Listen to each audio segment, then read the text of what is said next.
Speculation about potential tax rises is intensifying as the Chancellor prepares to deliver the up-and-coming budget. Households, businesses, and investors are all bracing themselves for potential policy changes. But among the most hotly debated areas is taxation on drivers, with the government facing a funding gap and long-term structural changes in revenue collection. The question of how motorists will be taxed in the future has come sharply into focus. We have already seen a wide range of speculation about possible tax increases. Suggestions range from a new property tax on homeowners to landlords being required to pay national insurance on rental income. However, the newest and perhaps the most controversial speculation centres around how drivers will be taxed in the coming years. At the heart of this debate is fuel duty, historically one of the Treasury's most reliable sources of income. For decades, every litre of petrol and diesel sold has contributed significantly to government revenues, but that stream of income is now under threat. Fuel duty revenues are set to fall by 1/5 by the end of this decade, compared to 5 years ago, from £28 billion to £22.6 billion, according to the Office for Budget Responsibility. This drop comes as drivers switch to electric vehicles, hybrid cars, and more fuel-efficient petrol and diesel models. In other words, as cars consume less fuel or bypass fossil fuels altogether, the government collects less tax.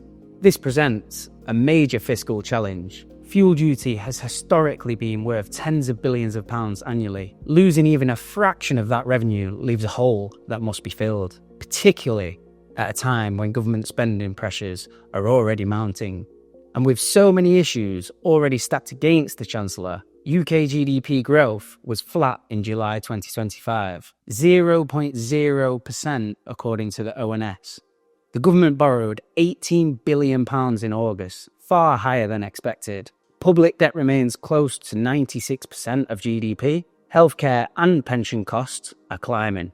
And we're constantly seeing reports warning of a fiscal black hole estimated anywhere between £20 billion and £50 billion. To address this challenge, some think tanks and policy experts have floated the idea of an overhaul to the way vehicles are taxed.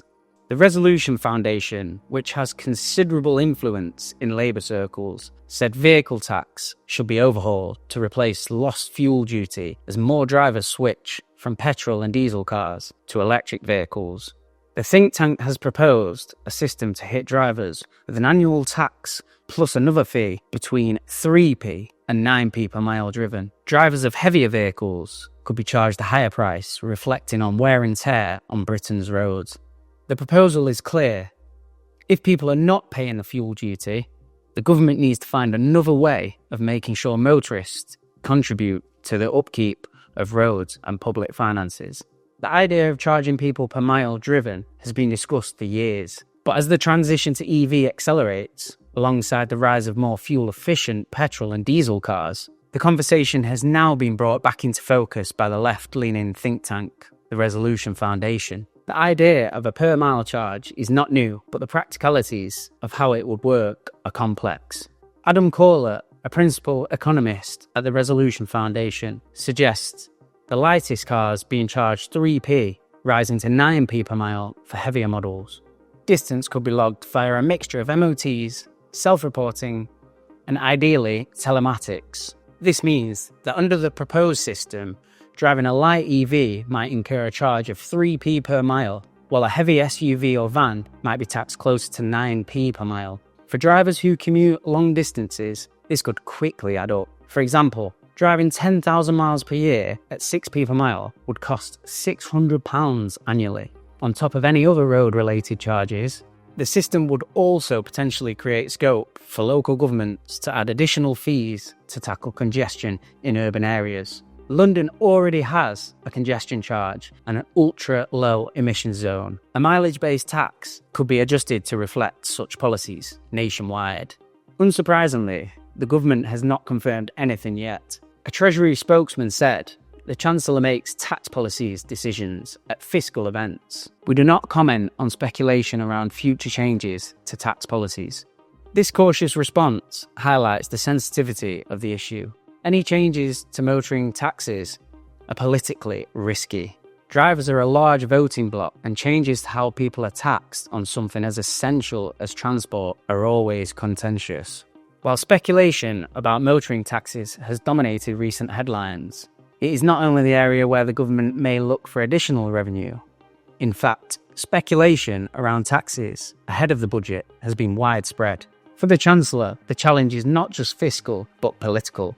On the other hand, the government needs to plug revenue gaps.